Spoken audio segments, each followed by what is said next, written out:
Hello दोस्तों, मैं हूं आपका दोस्त एडवोकेट शिवेंद्र प्रताप सिंह। आज हम बात करेंगे कि अगर कोई भी महिला, कोई भी औरत, कोई भी लड़की आपके खिलाफ 376 का केस करने की धमकी दे तो आपको क्या करना चाहिए। अक्सर आपने देखा होगा कि जब तक शारीरिक संबंध हो या किसी का भी फिजिकल रिलेशनशिप जब तक सही चल रहा होता है, उसमें कोई डिस्प्यूट नहीं रहता है, जब तक चीज़ें विवाद में नहीं बदलती हैं तब तक सब कुछ सही होता है, तब तक कोई एफआईआर नहीं दर्ज होती है, कोई धमकी नहीं मिलती है, तब तक चीज़ें सही रहती हैं।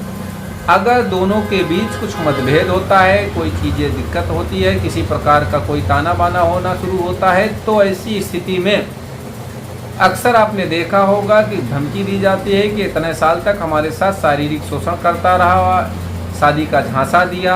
यहाँ तक कि शादीशुदा औरतें भी एफआईआर में ये लिखाती हैं कि शादी का झांसा देकर इतने साल तक बलात्कार करता रहा।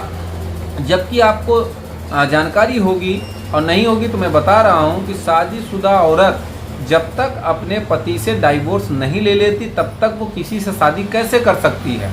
तब तक उसको ये कोर्ट भी ये चीज़ें मानने लगी है, कोर्ट भी ये सब चीज़ें कह के आ रही हैं, ऑर्डर में कहने लगी हैं कोर्टें कि भैया जब तुम शादीशुदा हो तो शादी का झांसा देकर वो तुम्हारे साथ कैसे किया बलात्कार। भाई शादीशुदा हो, तुमसे शादी कैसे करेगा।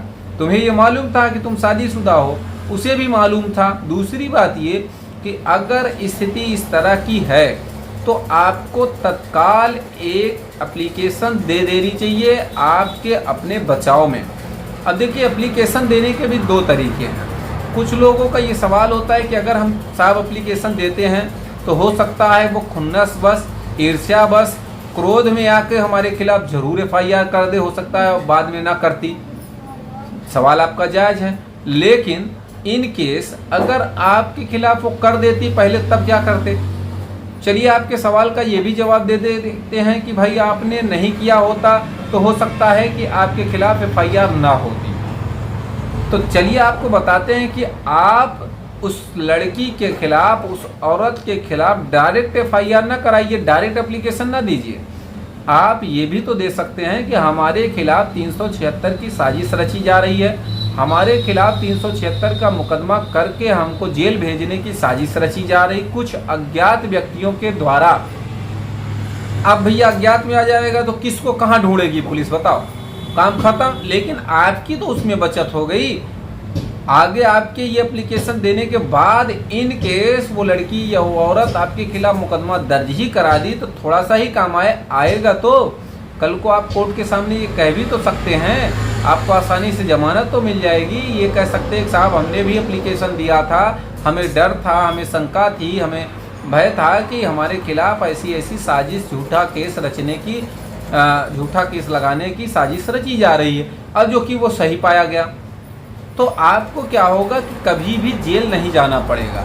भले 376 का मुकदमा हो जाएगा, आप थोड़ा दिन के लिए बचे रहेंगे तो आपको एंटीसिपेटिक बेल मिल जाएगी या अरेस्ट स्टे मिल जाएगा।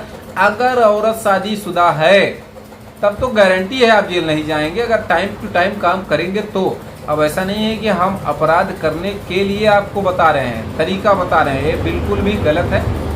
हम ये बता रहे हैं कि अगर आपसी सहमति से दो लोगों के बीच संबंध बना और किसी विवाद के कारण उस पर गलत आपराधिक घटना या आपराधिक मुकदमे दर्ज कराया जाना, ये गलत है, ये बिल्कुल भी न्यायोचित एवं न्याय संगत नहीं है।